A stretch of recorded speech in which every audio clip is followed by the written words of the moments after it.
This is Gregory Lagardere. Today for my KH class, we're going to be doing kind of a personal video. It's really more so to find out personally a movement discrepancy I have or a movement impairment I have. And the best way to do that is using a movement assessment. Movement assessment is basically a blueprint to find out your strengths and weaknesses that you have during that task.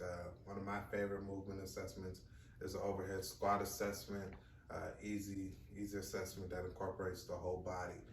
So to do that, you're gonna wanna have your legs shoulder width apart, feet pointing forward as well as your knees.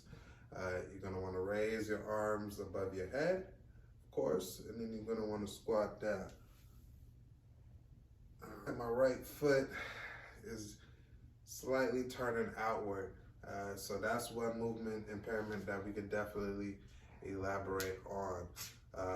So to really correct this, we want to go through our corrective continuum phases.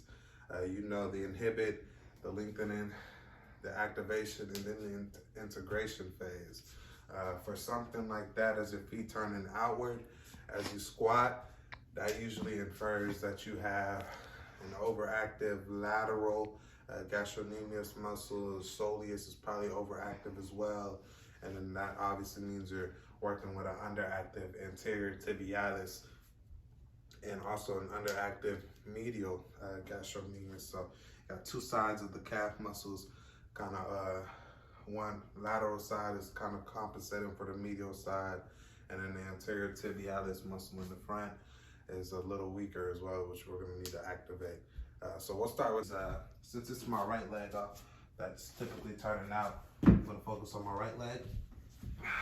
With the foam roller, we're going to want to put our calf muscle over the foam roller, of course.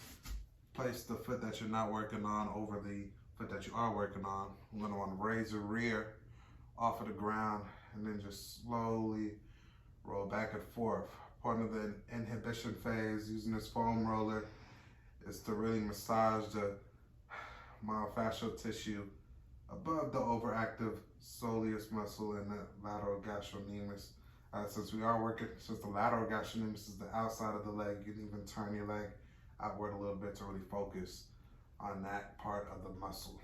All right, really excellent tool to really break down some adhesions and focus on some triggering points in that overactive tight muscle.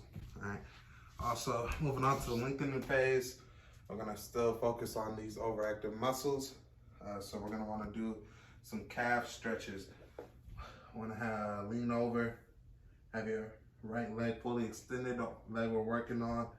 Put your left leg on your right ankle, and then you're gonna just wanna kind of bend it in, bounce it out, bend it in, bounce it out, really stretching all of the outside muscles there.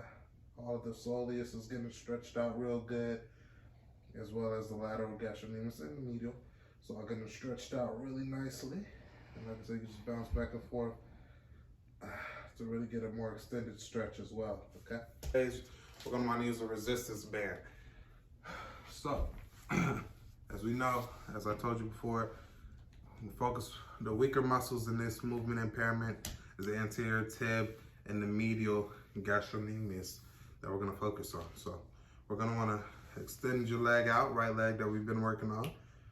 Put the resistance band on the balls of your feet. Now, what's really important is typically you'd have your feet just facing forward if you really wanna focus on the anterior tib as you dorsiflex and plantarflex. But to really focus or to really incorporate the medial gastrocnemius, we're gonna need to turn the foot inward a little bit. So as we turn the foot inward, that way we kind of are accessing, we're reaching out to the medial gastrocnemius for its help, especially when we plantar flex with this resistance band. And then the dorsiflexion is gonna focus on the anterior tib. All right, plantar flex, incorporate the medial gastrocnemius, dorsiflex to incorporate the anterior tib. Like I said, you want to keep your foot actually rotated inward, like so. right? You want to do this for about 30 seconds. We got our integration.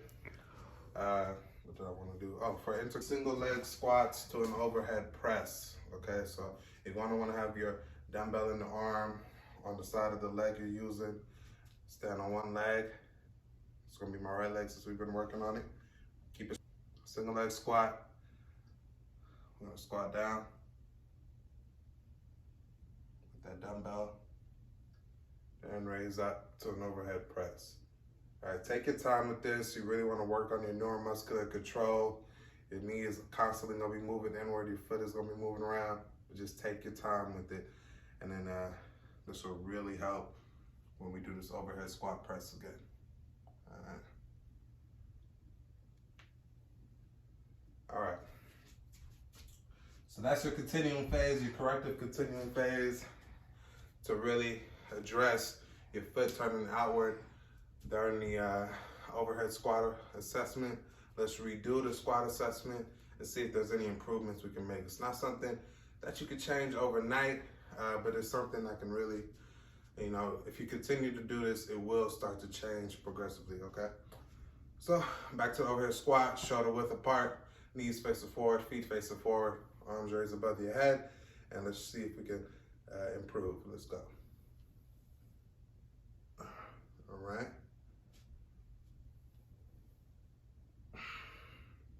One more. Okay, so it didn't feel like my foot was moving outward as much. It did kind of lift up on the side a little bit. That tells me that my medial gastrocnemius still needs some work, still needs to get strengthened, but progress nonetheless.